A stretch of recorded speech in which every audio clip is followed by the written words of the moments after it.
There's this crazy story at the beginning of the Bible. We have Adam and Eve, and they're in the Garden of Eden. And everything in this garden is great. It's exactly as it should be, except there's this one tree that they're told by God not to eat from because it's dangerous and it will kill them. So that's it.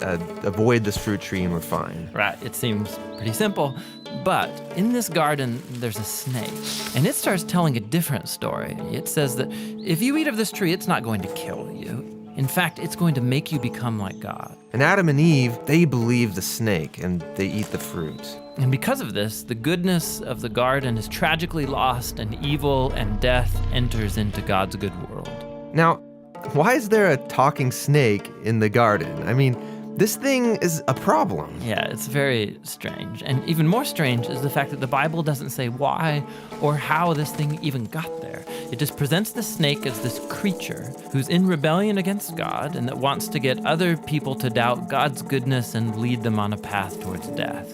And so whatever this snake is, it's the source of evil that pervades our world and our lives, even still today. But there is some hope, because right here in the story, God makes this really interesting promise to Adam and Eve. That someone is going to come in the future, a son of Eve. And this guy's going to come and he's going to crush the serpent's head and destroy evil at its source. However, during this battle, the serpent is going to bite this guy's heel. So it's like a mutual destruction. Yeah, it's this very strange but beautiful promise. And it's just left hanging there until the next key moment in the story, when God singles out this guy named Abraham and says that through his family, goodness and blessing is going to be restored back to all of the nations of the world.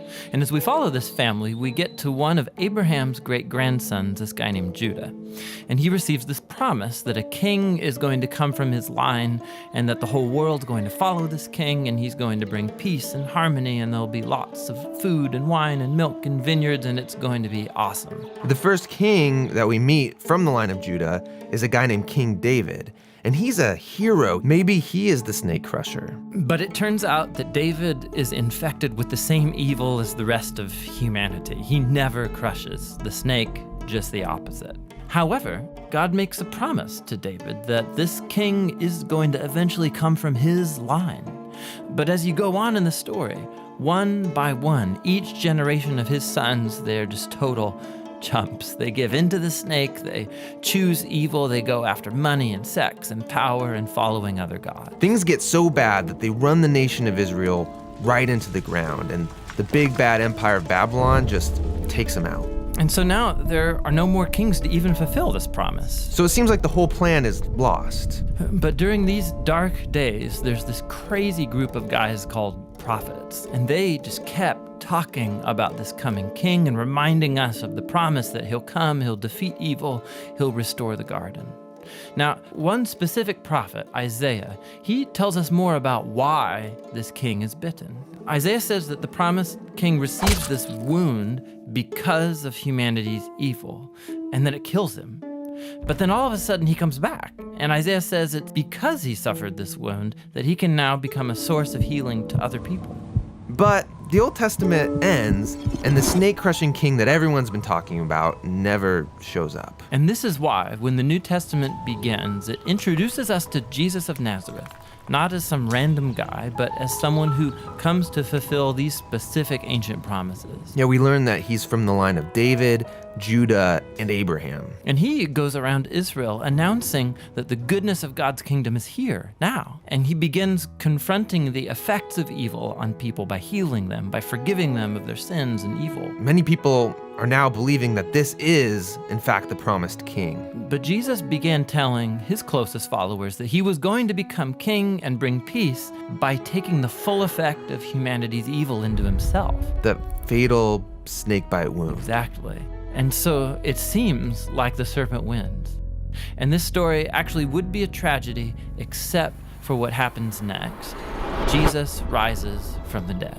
And now Jesus has the power over evil and death for himself. And so the rest of the New Testament is then making this claim that Jesus' power over evil and death has now become available to us to begin confronting the effects of evil in our lives. But even still, death and evil are a real problem in our world all around us. And so the story of the Bible ends by describing this future day when Jesus comes back and he finishes the job. He destroys the snake once and for all, and he restores the goodness of the garden here on earth.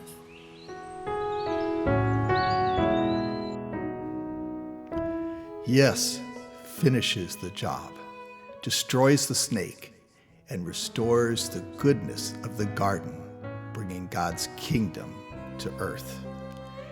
And where this brief illustration of who and what got the world into this mess concludes, the illustration highlights the Messiah who takes the bite of death for us, but is victorious over the fatal snake venom, as God resurrects his Messiah to life. His victory bestows the crown of life to him, by which he is found worthy to open the scrolls and to bring God's kingdom of life to earth.